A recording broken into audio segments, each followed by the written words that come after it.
자, 여러분 이번 시간에 이어서 가는데요. 저번 시간까지는 기초적인 부분들을 지금 잠깐 설명을 했습니다.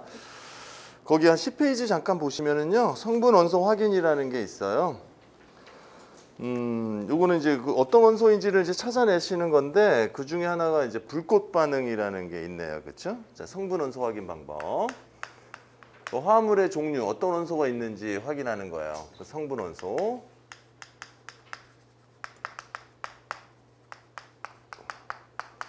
몇 가지를 조금 정리하면은요. 첫 번째, 자, 어떤 걸로 확인할 수 있냐면은 불꽃 반응이라는 게 있네요. 그러니까 토치로 가열하면은 그 원소들의 색깔이 나온다는 얘기거든요. 그러니까 불꽃 반응은 근데 아무거나 다 색깔이 나오는 게 아니라 거기 있는 대표적으로 이제 금속들이죠. 또 금속이 모두 다 색깔이 있는 건 아니에요. 그러니까 금속의 일부가 색깔이 나옵니다. 그러니까 색깔 나오는 거로 어떤 원소인지를 확인할 수 있다는 거죠. 거기 보면 나트륨, 리튬 뭐 이런 것들이 있죠. 리튬은 색깔이 무슨 색이래요? 붉은색이랍니다. 그렇죠? 그다음에 나트륨은 노란색, 칼륨은 보라색, 칼슘은 주황색, 뭐 바리움 황록색, 구리 청록색, 뭐 그다음에 스트론튬은 빨간색 뭐 이렇게 있어요. 요 각각의 색깔들이 나온다는 걸로 확인할 수 있습니다. 즉 나트륨의 색깔이 노란색이란 말이야. 불꽃에 가열하면 노란색이 나오죠. 그럼 나트륨이 들어가 있으면 노란색이 나온다는 소리거든요. 그럼 NaCl이 불꽃색을 가열하면 이거 무슨 색일까? 이것도 노란색이라는 거야. 비록 이 나트륨은 이거 이온이잖아요. 이온이고 원자이지만 불꽃색이 같아요. 원자나 이온이 불꽃색이 동일하다. 그럼 뭔가요? 자, 어떤 화합물인지 모르겠는데 가열을 했어요. 불꽃색 토치로 가열했더니 노란색이 나왔네요. 그럼 이 화합물 안에는 뭐가 있다는 소리죠? 나트륨이 있어요 라는 걸 알 수 있다는 거예요. 자, 이런 걸로 그 원소를 확인하는 게 바로 이 불꽃색이라는 겁니다. 색깔이 없는 것도 있습니다. 색깔이 있는 것도 있고 없는 것도 있어. 근데 보통 대표적으로 이렇게 나와 있는 색깔들 정도로만 기억해 두시면 돼요. 그런데요, 이 색깔을 가지고 다 구별할 수 없다는 거예요. 그러니까 리튬이나 스트론튬 같은 경우는 붉은색들이 계통이에요. 그렇죠? 그러니까 정확하게 누군지 잘 몰라요. 분명히 다르지만 얘네들이 색깔을 잘 구별하지 못했을 때는 뭐를 쓴다는 소리냐면 스펙트럼을 이용하자. 스펙트럼을 이용합시다 라는 겁니다. 그러니까 스펙트럼은 이게 그냥 쉽게 생각하면은요, 모든 원자들의 에너지 출입 형태가 달라요. 그러니까 전위 관계에서 에너지가 달라서 이 스펙트럼은 원자의 지문이야. 이렇게 생각하시면 돼요. 그러니까 스펙트럼 선이 똑같으면 그 원자가 그대로 그 안에 있는 겁니다. 그러니까 원자의 어떤 지문을 역할을 해주는 겁니다. 자, 어떤 화합물에서 뭐 리튬이 있다. 자, 리튬의 스펙트럼이 뭐 선이 뭐 이런 식으로 이게 불연속 스펙트럼이라고 해요. 나중에 보호 모델 할 때 좀 자세히 배우고요. 이 세 가지 선이 있으면 리튬이라는 거예요. 자, 어떤 A 화합물을 해봤더니 네, 얘네들 색깔이 요거는 동일하고요. 또 다른 이런 선들이 있는 거예요. 자, 그럼 A라는 물질은 어떤 원소가 기본적으로 들어가 있냐면 요 리튬이 갖고 있는 스펙트럼 선이 일치하네요. 그죠? 일치한다는 얘기는 A 안에는 분명히 리튬이 있는 거야. 리튬이 그대로 얘네들이 존재하고 그 다음에 새로운 선들이 있잖아요. 새로운 선들은 누군지 모르지만 또 다른 원소들이 있겠죠. 그렇죠? 이 화합물을 결정할 수 있다는 거죠. 간단하죠? 같은 어떤 원소들의 결합선, 그 스펙트럼 선이 그 화합물에도 매칭이 되면 그 놈이 그대로 있어요. 매칭이 안 되면 걔는 없어 라고 생각하시면 돼요. 그러니까 예를 들어 이런 경우도 없는 거죠. 예를 들어 이렇게 했는데 자, 요거 리튬 있는지 확인해 봤더니 이렇게 돼 있어요. 그러면 리튬이 있는 선은 여기까지 있어야 되는데 이게 없네요. 그럼 이 안에는 리튬은 없는 거야. 그죠? 이 원소의 결합선이 그대로 이어져 나오면 얘네들은 그 원소가 존재한다라는 거. 이거는 불꽃색이 같을 때 사용하는 겁니다. 자, 이런 걸 스펙트럼이라고 해요. 참고로 하나 알아두시고. 그다음에 세 번째로 그 성분 원소 확인하는 것들 중에서 자, 이런 것도 꼭 기억을 해 두셔야 돼요. 이제 부가적인 이제 기본적인 베이스인데 Cu, E 플러스, Cu 플러스, 그쵸? 요것들 구리지요. 대표적 구리들의 색깔이 다 달라요. 자, 구리라는 원소는 구리 금속 결합이 일어나죠. 얘네들은 뭐니? 얘네들은 붉은색을 띠게 됩니다. 붉은색. 자, 구리 이온이 있어요. 구리 이온이 있으면 얘는 수용액 상황에서 존재하는 겁니다. 얘는요, 푸른색을 띠게 돼요. 푸른색, 구리 이온의 색깔. 구리 일가 이온이 있네요. 일가 이온도 이것도 붉은색을 띠게 됩니다. 붉은색. 자, 색깔이 좀 다르다는 거 기억하셔야 돼요. 자, 구리라는 금속 결합 물질 색깔은 그렇죠. 구리 색깔, 붉은색, 붉은 갈색 이렇게 나오고요. 구리 이온이 수용액에 들어가면은 푸른색입니다. 구리 일가가 있으면은 붉은색을 띄어요. 자, 대표적으로 Cu, SO4 이런 게 있다. 그럼 구리라는 건 SO4는 E-거든요. 이건 E+가 존재하겠죠. 이게 물에 녹게 되면은 이 색깔은 원래 없었는데 구리 이온이 떨어져 나옵니다. Cu E+하고 SO4 E-가 나오게 되니 이 색깔이 무색이었는데 푸른색으로 바뀌는 거예요. 그러니까 무색인데 푸른색으로 바뀌었네? 그러면 무슨 이온이 있다? 구리 이온이 있다. 이가 이온이 있다. 자, 붉은색이라는 건 Cu2O라고 하는 산화물이에요.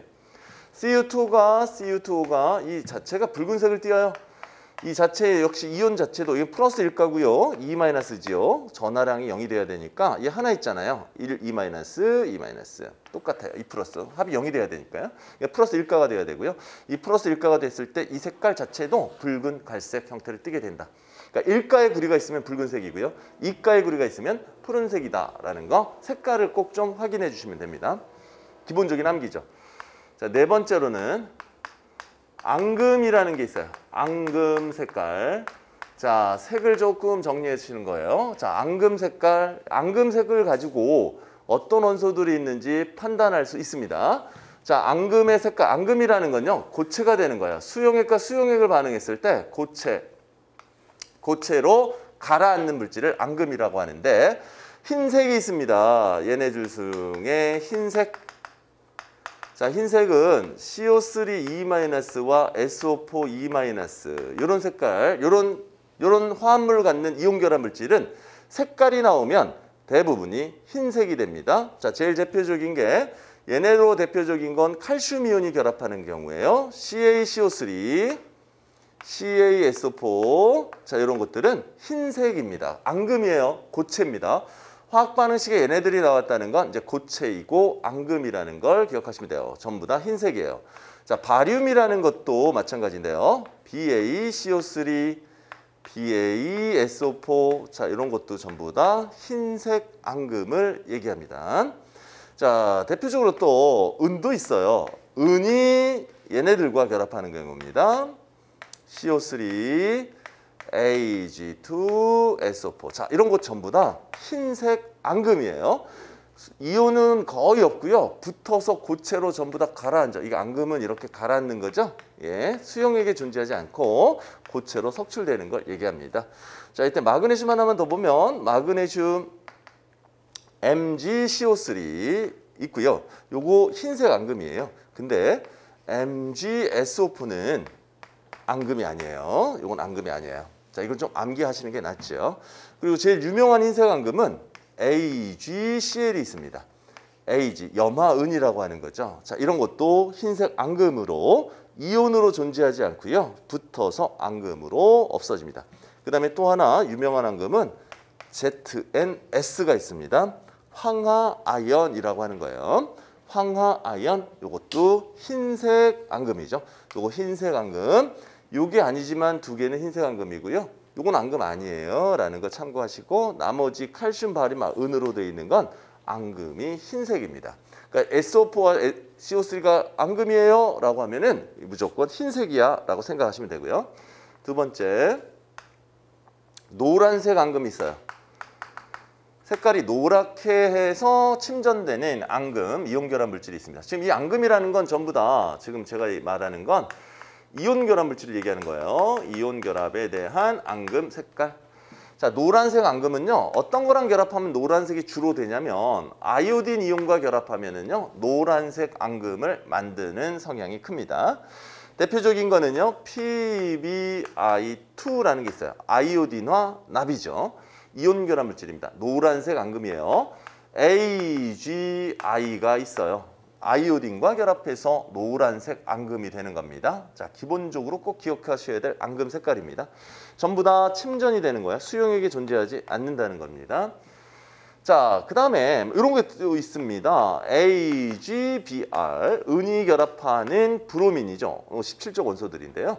이건 연한 노란색이에요. 그러니까 노란색 계통입니다. 연 노란색 계통. 자, 그 다음에 더 중요한 건 CDS 기억하시면 돼요. 황화카드뮴입니다. 황화카드뮴, 카드뮴이라고요. 이거 노란색 앙금입니다. ZNS는 흰색 앙금이죠. 근데 황화카드뮴은 노란색 앙금이에요. 그러니까 화학 반응식을 주고 이런 게 만들어지는 앙금을 결정하면 돼요. 예를 들면은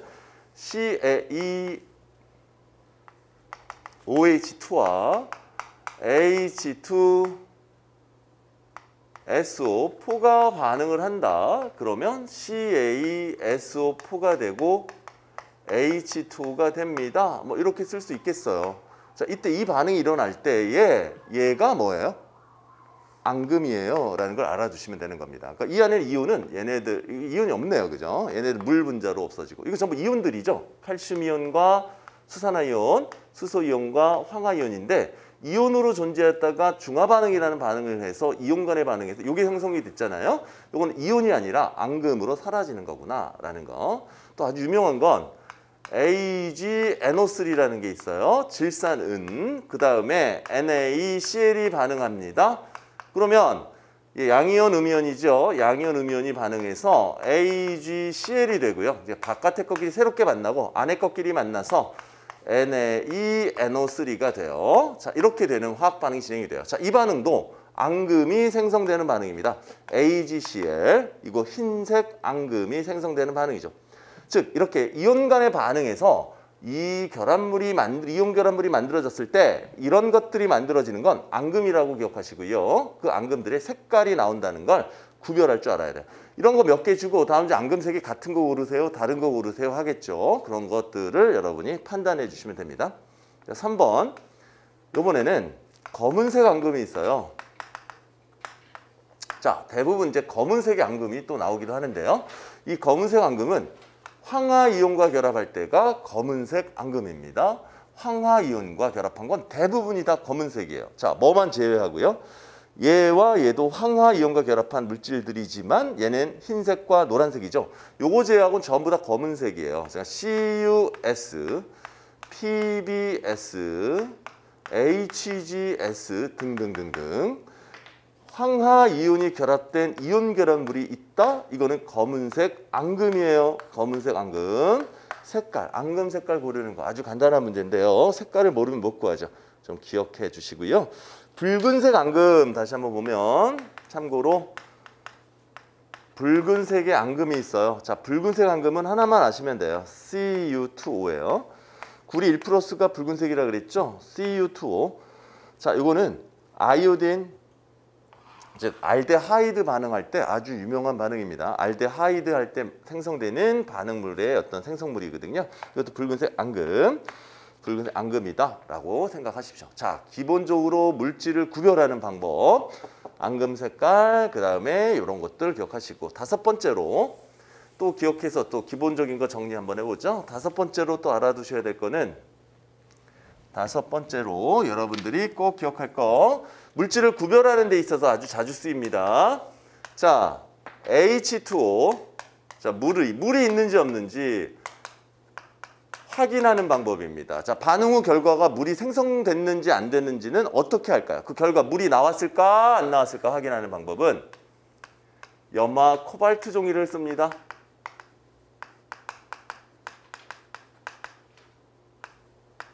염화 코발트 색깔이 원래는 푸른색이에요. 근데 물이 들어가잖아요. H2 물이 들어가면은 붉은색으로 바뀝니다. 그러니까 염화 코발트 종이의 색깔의 변화가 생겼네. 자, 뭐를 확인하는 거냐면은 물을 확인하는 겁니다. 물을 확인하는 거야. 물이 있는지 없는지를 알 수 있죠. 대표적인 게 염화 코발트입니다. 요거 뭐랑 많이 헷갈리냐면 여러분 리트머스라는 게 있어요. 리트머스 종이라는 게 있죠. 염화 코발트 종이입니다. 염화 코발트는 COCl2죠. 자, 리트머스라는 종이가 있는데 이것도 푸른색이요.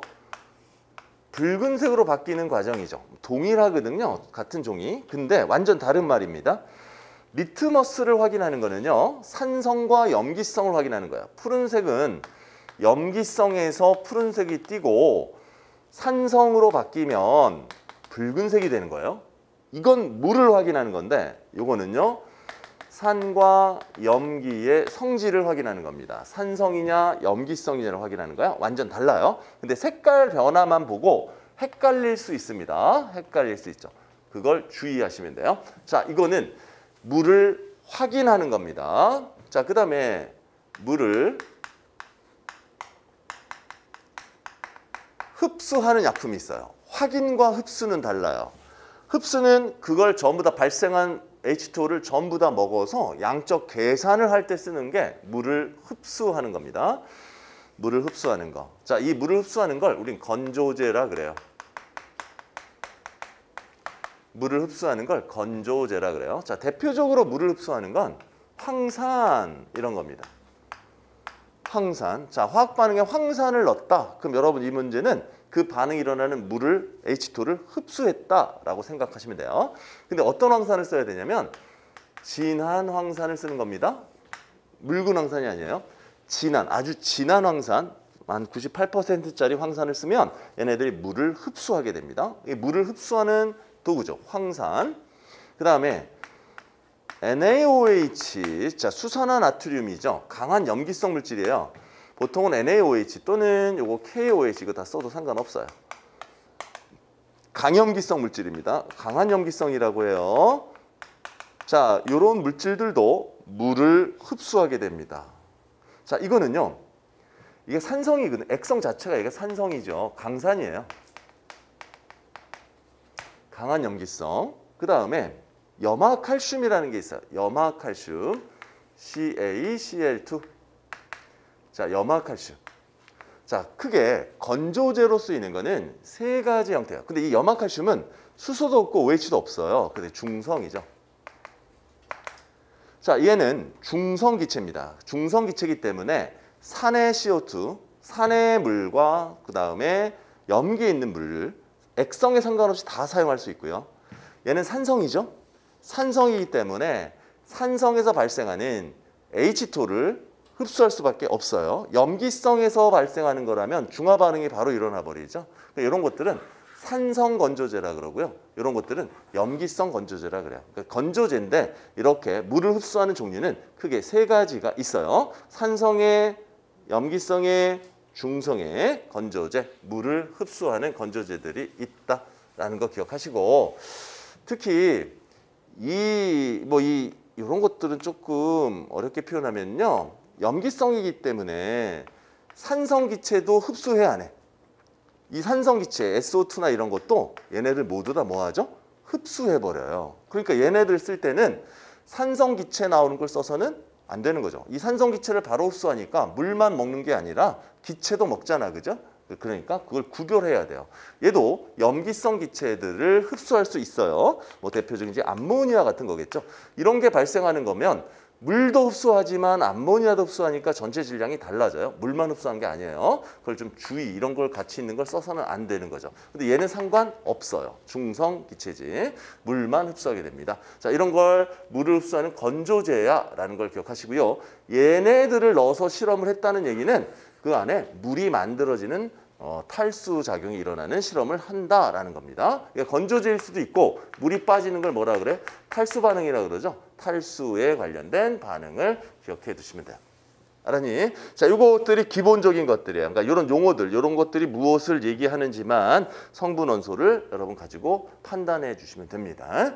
원소들을 구별하는 것이요, 아주 기본적으로 여러분들이 좀 알아두셔야 될 내용입니다. 알았니?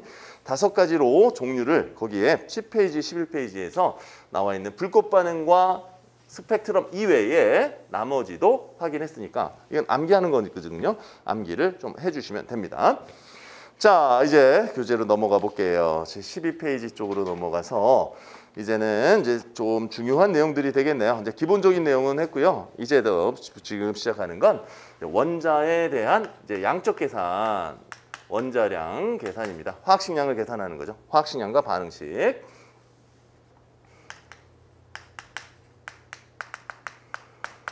자, 화학식량을 먼저 좀 설명을 해보겠습니다. 이제 이것은 계산을 좀 잘 하시면 됩니다. 이제 계산 문제입니다.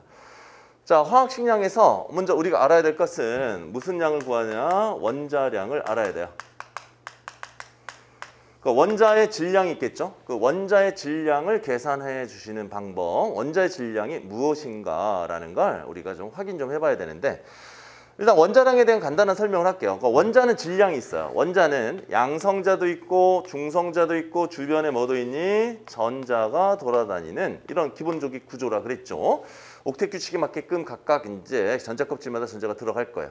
대표적인 이런 원자가 있다면 이 원자의 질량이 나가는 걸 우리는 원자량이라고 얘기를 하는데, 이 원자량의 개념이 조금 다르죠. 자, 우리가 대표적으로 탄소 원자 하나만 생각해 보면요.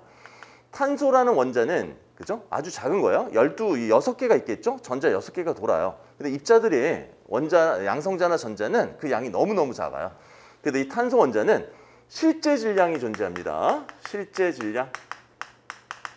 진짜 질량이 있을 거야. 너무너무 작은 질량이 있을 거야. 그러니까 탄소라는 원자의 진짜 질량은 대략 한 이 정도 돼요. 1.9 곱하기 10의 마이너스 23승 그람. 이 정도가 탄소 한 개의 진짜 질량입니다. 그러니까 엄청 작죠, 그죠? 뭐 10의 마이너스 23승분의 2 정도 되는 거니까 거의 없다고 봐요. 수소라는 원자도 질량이 나가요. 진짜 질량이 나갑니다. 아주 작지만 다 계산하면 1.67 곱하기 10의 마이너스 24승 그람. 수소가 가장 작은 원소죠. 그 질량이 이 정도 나가는 거죠. 뭐 산소도 질량이 나가고요. 그죠? 뭐 질소도 있겠고요. 나트륨도 있겠고 염소도 있고 다 있을 거예요. 얘네들이 갖고 있는 진짜 질량들이 있습니다. 그죠? 진짜 질량. 근데 이 질량, 작은 질량으로 어떤 양적 계산을 하려다 보니 너무 힘들어. 그지? 너무 작아. 그래서 이것들을 좀 쉽게 하기 위해서 얘네들은 뭐 하냐면 어차피 진짜 질량은 안 변하거든요. 이 실제 질량은 절대로 변하지 않아요. 무슨 질량이라고 그러냐면 불변의 질량이라고 하죠. 이 불변의 질량을 약분해서 쓰는 거예요. 그럼 몇 대 몇이 될까요? 이런 거죠. 대략적으로 몇 대 몇 되냐면 12라고 하면 얘가 1 정도 나간다는 거예요. 그러니까 실제 질량을 약분해서 비율로 나타냈죠. 자, 이런 건 약분한 질량을 무슨 질량이라고 그러냐면 상대 질량이라고 그래요. 상대 질량. 얘네들의 상대 질량. 상대 질량을 12대 1 정도 나간다는 거야. 근데 문제는 뭐냐? 이 상대 질량은 내가 정하기 나름이야. 이걸 1로 하면 수소는 얼마 나오겠어? 항상 이 비율이 실제 질량 비율이잖아. 그럼 1이 되면 12분의 얼마지? 1이 나올 거란 말이야. 그쵸? 얘가 6으로 하면 얘가 질량이 얼마가 돼요? 2분의 1이 될 거라고요. 왜? 실제 질량비가 12대 1만 맞추면 되는 거니까. 그쵸? 자, 그럼 내가 이렇게 얘네들 값은 막 달라질지 몰라요. 그쵸? 이 달라질지 몰라. 상대 질량을 12대 1, 1대 12분의 1 이렇게 해도 상관없어요. 즉, 상대 질량은 조건에 따라 달라져요. 이런 건 변하는 질량입니다. 변화가 가능한 질량들이죠.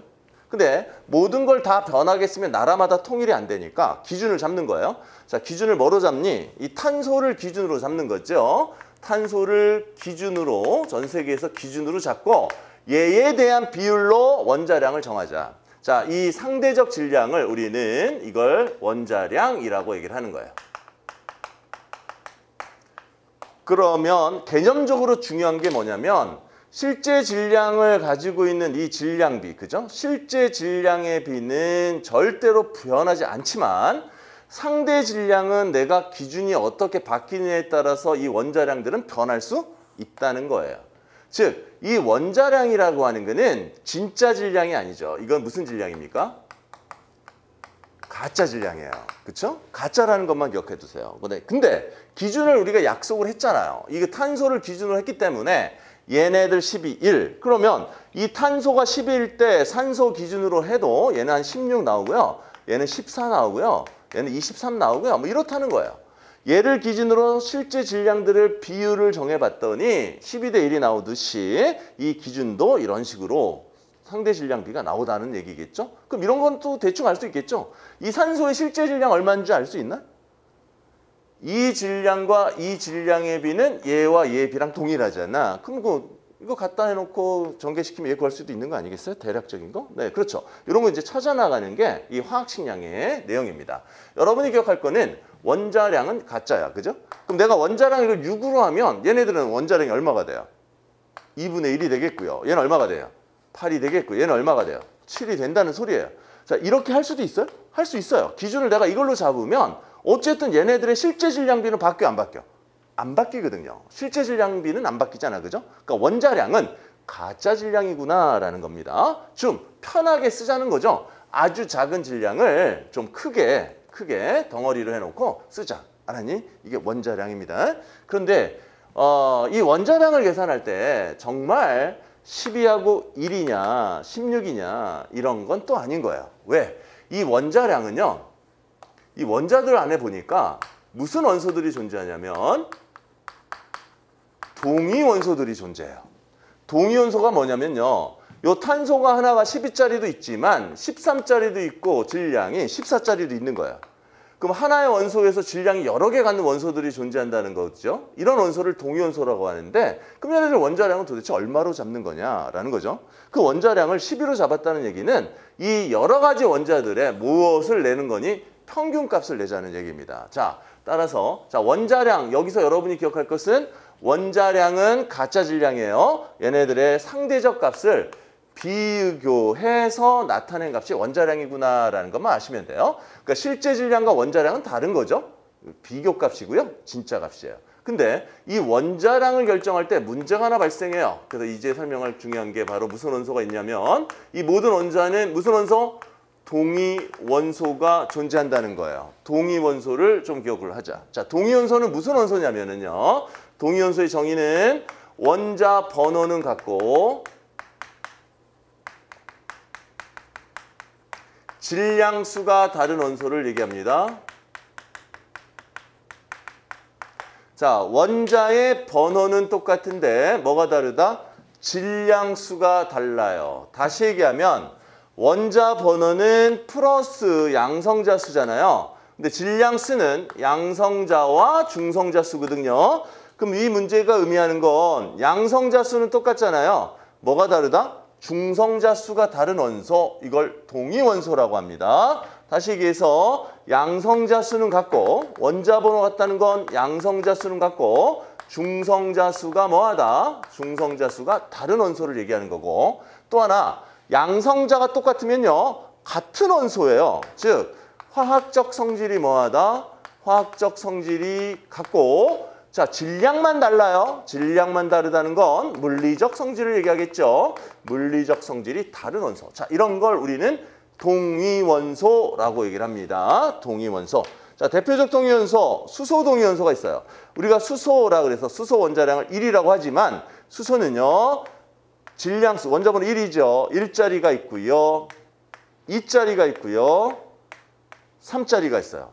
자, 같은 원자 번호가 동일해요. 자, 원자 번호가 동일하면 똑같은 수소입니다. 똑같은 수소인데요. 뭐가 다르냐? 질량수, 여기 질량수 위치잖아요. 질량수가 달라요. 즉, 중성자 수가 없고요. 하나 있고요. 두 개 있죠. 여기서 뺀 게 중성자 수입니다. 네, 이렇게 중성자 수가 다른 원소. 양성자 수는 모두 다 똑같아요. 1로 같지만 중성자 수가 다른 원소, 이걸 동위 원소다라고 얘기를 합니다. 이때 이 수소의 원자량은요. 아까 탄소 기준으로 했을 때 수소 원자량은 얼마라 그랬니? 1이라고 했잖아. 동위 원소에서는요. 동위 원소에서는 각 원소의 질량수가 그놈의 원자량이야 라고 생각하시면 돼요. 즉 다시 물어보면요. 얘네들 원자량, 수소의 원자량은 얼마입니까? 수소의 원자량은 우리가 알고 있는 상대적 값 1이라고 얘기를 한 거죠. 이 1이라는 건 자, 수소 1의 원자량은 얼마예요? 1입니다. 수소 2의 원자량은 얼마입니까? 원자량 2예요. 수소 3의 원자량은 얼마입니까? 원자량 3이라는 거예요. 동위 원소에서는 원자량이 질량수입니다. 그런데 이 원자량, 원자량 질량수가 다 다르잖아요. 근데 왜 1이라고 하나요? 무슨 소린가요? 얘네들을 전부 뭐 해야 돼? 평균 낸 값이 1에 가깝다라고 얘기를 하는 거고요. 이때 평균 냈다는 건 얘네들이 존재하는 존재 비율이 있을 거예요. 그러니까 1이 대부분 한 99% 존재하는 거예요. 0.4%, 뭐 0.6% 있다고 해보자고요. 그럼 전체 100개 중에 99개가 얘고요. 나머지 얼마 없어요. 그럼 다 더해봐야 누구랑 가깝겠어요? 평균 내보면 1에 가까울 거라고요. 얘가 거의 대부분이니까. 자, 여기서 얘네들을 만들어내는 게 바로 무슨 원자량을 통해서 요게 뭐야? 얘네들의 존재비를 고려한 이 원자량은 평균값을 얘기하는 겁니다. 다시 결론 내면 우리가 배우는 이 원자량이라고 하는 건 이제부터 동위 원소들의 무슨 원자량을 평균값에 대한 원자량입니다. 그러니까 평균 원자량을 계산해 주셔야 한다라는 거야. 즉 수소가 1이면은요. 1 하나짜리만 있는 게 아니에요. 여기에 동위 원소가 여러 개 있지요. 그걸 전부 질량을 평균 낸 게 얘라는 소리예요. 산소도 16이라는 원자량을 갖는다는 건 이 16 하나만 있는 게 아니야. 16짜리, 뭐 17짜리, 18짜리 얘네 다 합해서 평균 내니까 얘에 가깝다라는 거야. 그러니까 평균 원자량을 구하는 것을 좀 잘 기억해 두셔야 합니다. 자, 일단 이 동위원소를 가지고 그러면요. 정의는 이렇게 정의 내렸다. 동위원소는 원자 번호는 같고 질량수가 다른 원소. 자, 이건 평균 원자량으로 전체 원자량을 계산한다. 이 원자량들은 전부 다 이제부터 평균값이야. 동위원소의 원자량을 평균 내야 돼요. 그럼 우리가 해야 할 일은 뻔합니다. 평균 원자량을 계산해 봅시다. 자, 첫 번째 동위원소의 평균 원자량 계산. 평균 원자량은 어떻게 계산하는지는 반드시 여러분이 해줄 수 있어야 돼요. 자, 이렇게 합니다. 대표적인 게 염소예요. Cl. 자, 염소가 있는데요. 이 염소라는 놈은 동위원소인데요. 질량수가 35짜리도 있고요. Cl 얼마? 37짜리도 있어요. 자, 염소인데 이 염소 하나만 있는 게 아니야. 지구상에는 얘네들이 35와 37이 있어요. 근데 지구상에 얘네들이 몇 개씩 있는지 확인하는 게 바로 무슨 비냐면 존재비입니다. 얘네들의 존재비를 줍니다. 존재비를 보니까 몇 대 몇이 있냐면요. 75%고요. 전체 100을 기준으로 했을 때 25%가 얘네들 이렇게 존재합니다. 그러니까 CL이 100개가 있다면 100%가 있다면 75%는 35짜리고요. 25%는 37짜리예요. 자, 이렇게 이게 존재비가 있어요. 지구상에요. 자, 이때 이 존재비 개념이 너무 중요한데요. 존재비는 뭐를 얘기하는 걸까? 존재비는요. 절대로 질량비가 아니에요. 자, 무슨 소리냐? 여기에 염소가 100g이 있어요. 근데 이 염소 안에는 35짜리도 있고 37짜리도 있어요. 근데 그 존재비가 75대 25로 항상 존재합니다. 약분하면 몇 대 몇입니까? 3대 1로 있겠죠. 3대 1로 항상 존재해요. 그러면 여러분 100g의 염소가 있으면 3대 1의 존재비라면요. 3대 1이면 얘는 75g이 있고 그 100g 중 25g이 있나요? 이게 아니라는 거예요. 질량의 비로 존재하는 게 아닙니다. 그럼 이 존재비는 질량을 3대 1로 나눠가게끔 존재하는 게 아니라 절대 아니라 이게 무슨 비다 이거는? 이건 몰수비라 그래요. 그러니까 입자수의 비입니다. 입자수. 개수의 비입니다. 개수. 이 개수를 좀 어려운 말로 무슨 비라 그러냐면 몰수비라고 얘기를 합니다. 몰수비예요. 몇 몰 몇 몰씩 있느냐. 자, 그럼 몇 몰이냐면 얘가 CL이 존재하면 3대 1로 있어요. 항상 몰수비가 3대 1로 있는 거죠. 그럼 이제 이렇게 한번 다시 물어보면요. 여기에 CL이 있어요. 자, CL이 1몰이 있다고 해볼게요. 자, 질량이 아닙니다. 몰수가 1몰이 있어요. 그럼 CL 1몰에는 CL 35와 CL 37이 있는데 35 몇 몰 있니? 얘가 1몰이면 35에는 몇 몰 있어? 몇 대 몇을 있다고요? 3대 1로 있어요. 그러면 얘는 전체 중에 4분의 얼마가? 3이 차지하는 게 1몰 중에 있어야 되고 얘는 4분의 얼마가? 1이 차지하는 게 1몰 중에 있죠? 그 몇 대 몇? 3대 1로 있는 거야. 그럼 얘는 몇 몰 있어요? 4분의 3몰. 몇 몰 있죠? 4분의 1몰이 있는 겁니다. 자, 몰수비가 이렇게 있다는 거죠. 다시 한번 해볼게요. 이거 좀 잘 하시면 돼요. 자, 여기에 CL이 있는데 4몰이 있어요. 자, 그러면 CL35는 몇 개가 있고 CL37은 몇 개가 있을까요? 자, CL은 35와 37이 몇 대 몇으로? 3대 1로 있다고요. 근데 전체가 몇 몰이래요? 4몰. 이건 몰수비지요. 그럼 몇 몰? 여기가 3몰이 있으면 몇 몰이 있어야 돼요? 1몰이 있어야 되는 거예요. 알았니? 몰수. 자, 또 해볼게요. 또 해볼게요. 이번에는 Cl2가 있어요. Cl2가 1몰이 있어요. 자, 그럼 여기에 Cl35와 Cl37이 있겠는데 35는 몇 몰 있을까요? Cl2가 갑자기 Cl2가 1몰 있대요. 그러면 Cl35와 37은 몇 몰 있을까요? 자, 고민할 필요 없어요. 자, 얘가 1몰이 있죠. 그럼 다시 얘기하면 Cl 원자가 몇 몰 있는 거예요? Cl 원자가 2몰 있는 거네요. Cl2가 1몰 있으니까 원자는 1몰 있어요. 근데 Cl 원자는 Cl35와 Cl 얼마가 있다고요? 37이 있어요. 근데 항상 몇 대 몇으로 있다고요? 항상 3대 1로 있잖아요. 그러면 CL이 아까 CL이 1몰일 때 여러분 CL이 1몰일 때 35는 몇 몰 있었죠? 4분의 몇 몰이었니? 3몰. 얘는 4분의 몇 몰이었니? 1몰이 있었잖아.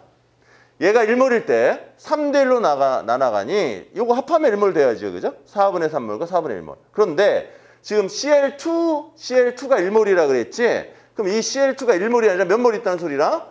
2몰 있다는 소리군요. 그럼 여기는 4분의 3몰이 1몰이 있으니까 2 곱하고 4분의 1이 얼마? 2 곱한 것만큼의 몰수가 있는 거예요. 그러니까 2분의 1몰, 2분의 3몰, 2분의 1몰이 존재합니다. 알았냐? 이해할 수 있겠나? 자, 그럼 또 이렇게 물어봐도 돼요. 요것만 연습 한번 더 해보자. 자, 여기에 ACl2가 2몰이 있네요. 그럼 이 중에 이거 ACl2래요. Cl35는 몇 몰 있을까요? Cl35는 몇 몰 있을까요? 자, 이거는요. Cl2네요. 상관없어요. 이 중에 기억할 건 Cl이 몇 몰 있어요? 4몰 있는 거 아닌가요? 근데 Cl은 35와 Cl은 37이 몇 대 몇 있죠? 3대 1로 있어야 되잖아요. 그러니까 전체가 4몰인데 3대 1로 나눠가는 거예요. 그럼 얘가 몇 몰이지? 3몰. 얘가 몇 몰이니? 1몰이 이 안에 존재한다. 그럼 Cl35는 몇 몰이니? 3몰이 있어요. 라는 거예요. 자, 이 문제는 나중에 연습을 좀 하면 되고요. 자, 존재비라는 비율이 나와요. 이 존재비는 바로 무슨 비다? 몰수비입니다. 질량비가 아니군요. 라는 걸 기억해 두시면 되고요. 자, 이때 중요한 건 이거죠. 자, 다시 한번 볼게요. 자, 지금 평균 원자량을 계산하고자 하는 겁니다. 평균 원자량. 평균 원자량. 자, 다시 한번 써보죠. CL의 원자량을 알고 싶어요. 근데 CL은 동위원소로 존재합니다. 35가 있고요. CL은 37이 있어요. 자, 얘네들의 존재비는 알려줍니다. 자, 이건 나중에 찾을 수 있는 건데요. 존재비가 3대 1로 있대요. 존재비가 3대 1. 75%, 25%, 3대 1이에요. 자, 이렇게 3대 1로 존재하는 존재 비율이죠. 자, 이때 나는 평균 원자량을 구하고 싶어요. CL의 원자량, 이게 평균값이에요. 35일까요? 37일까요? 얘 원자량은 이거와 이거의 사이값일 거예요. 평균 낸 값이어야 돼요. 평균 원자량 계산. 어떻게 하면 되냐? 자, 이렇게 하면 돼요. 전체. 그죠? 전체가 모두 몇 개죠? 전체 개수 3 더하기 1, 4개잖아요. 4개 중에 4분의 3, 즉 3짜리가 35개 있어요. 3 곱하기 35 더하기 1짜리는 37개 있죠. 1 곱하기 37. 자, 이걸 계산하면 얘가 35.5라는 원자량이 나와요. 그러니까 CL의 원자량은 35.5입니다. 자, 이렇게 평균 원자량을 계산하는 거죠. 자, 다시 무슨 소리냐? 이 문제를 다시 해결하면 이런 거예요. 전체 4분의 3에 해당하는 입자수가 질량을 얼마 가지고 있어요? 35짜리 더하기 전체 4분의 1짜리에다가 37짜리. 자, 이거 평균 내면 35.5라는 거예요. 그쵸? 이게 염소의 평균 원자량 계산입니다. 자, 뭐를 이용했니? 존재 비율을 이용했고, 이 존재에 해당하는 질량, 존재에 해당하는 질량을 다 더하면, 전체로 나누면 평균값이야. 이게 평균 원자량입니다. 자, 이 평균 원자량 잘 계산할 줄 아셔야 돼요. 예를 들어서 한번 해볼게요. 자, 연습. 평균 원자량 계산. 자, A 평균 원자량 계산하고 싶어요. A는 10짜리고요. A는 11짜리가 있고요. 2대 3으로 존재 비율이 있대요. 그쵸? 그럼 A의 평균 원자량 계산하는 식을 한번 써봅시다. 쓸 줄 알면 돼. A의 평균 원자량. 자, 평균 원자량은 어떻게 계산합니까? 자, 이렇게 하네요. 전체 5분의 얼마? 2짜리가 10이 있고요. 전체 5분의 3짜리는 얼마? 11이 있네요. 그쵸? 요거 내는 게 평균 원자량이에요. 알았어? 할 수만 있으면 됩니다. 그쵸? 이거도 마찬가지로. 자, A의 평균 원자량이 30이에요. A의 평균 원자량이 30입니다. 자, 그런데 A 10짜리와 A 12짜리가 있어요. 말도 안 되죠. A의 평균 원자량이 11이에 이런 쓱을 10.5예요. 이렇게 해보자. 10.5예요. 10.5. 그럼 얘 원자량은 10이잖아요. 얘 원자량은 10이지요. 동위원소의 질량수가 원자량이라고 했어요. 근데 얘 원자량은 10점 얼마라고요? 5라는 거예요. 이게 평균값이에요. 그럼 얘네들의 평균 원자량 구하라는 소리겠죠. 그럼 얘네들의 존재비가 x 대 y라면 x, y가 몇 대 몇으로 있나요? 알 수 있나요? 알 수 있습니다. 알 수 있습니다. 어떻게? 자, 식이 나올 수 있어요. x하고 y가 퍼센트라고 하면 결정됐죠. x 더하기 y는 얼마 돼야 돼요? 100이 돼야 돼요. 일식이고요. 자, 평균 원자량이 10.5가 주어졌어요. 평균 원자량이 10.5 어떻게 계산했죠? 얘 더한 게 100이었죠? 100분의 얼마? x 곱하기 얼마? 10 더하기 100분의 얼마? y 곱하기 얼마? 12. 이 한 개에 10.5예요. 두 개 연립해서 풀라는 거죠. 이거 왜 이렇게 나왔죠? 자, 아까 우리가 요거 했을 때 요 존재 비율 요게 질량 곱한 거잖아요. 요게 x고 요게 y인 것 뿐이에요. x하고 y 더한 것 뿐에 x 더하기 y 분의 y에다가 그 질량수 곱한 거죠. 자, 이렇게 할 줄만 아시면은 됩니다. 아시겠니? 이게 평균 뭐라고요? 원자량 계산이에요. 평균 원자량.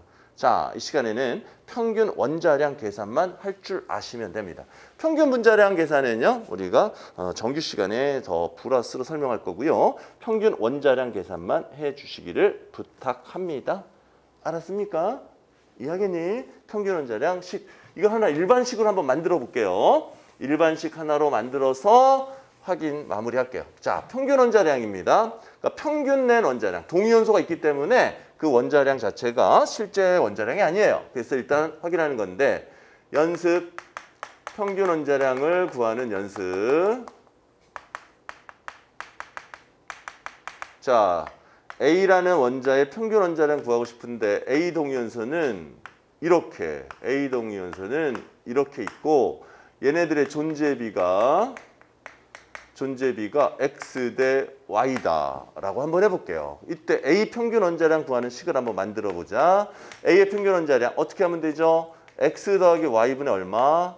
x 곱하기 얼마? A에다가 존재 비율 다 더한 x 더하기 y분의 누구? y 곱하기 얼마? B라는 거예요. 자, 그럼 이걸 해주면 통분시켜보면 x 더하기 y분의 ax 더하기 얼마니? by. 자, 이게 이 A 동위원소의 평균 원자량 식이죠. 존재비 이용하고요. 질량수 이용해서 이렇게 표현할 줄 아시면 됩니다. 몇 대 몇 얼마 했을 때 누굴 어떻게 구하는지도 여러분 좀 잘 살펴봐 주시면 돼요. 알았죠? 이게 평균 원자량. 평균 원자량 왜 썼죠? 동위원소가 있기 때문에 썼습니다. 동위원소의 원자량들이 달라요. 그래서 전체 그 원자량을 구할 때는 평균 내야 돼요. 이때 존재비 꼭 기억하셔야 돼요. 이 존재비는 질량의 비가 아니라는 거. 이거는 몰수라고 하는 거야. 이제 다음 시간에 배울 몰수에 대한 기본 개념 확인하시면 되겠습니다. 자, 여기까지 하시고요. 좀 쉬었다가 다음 시간에 마무리하겠습니다. 수고하셨습니다.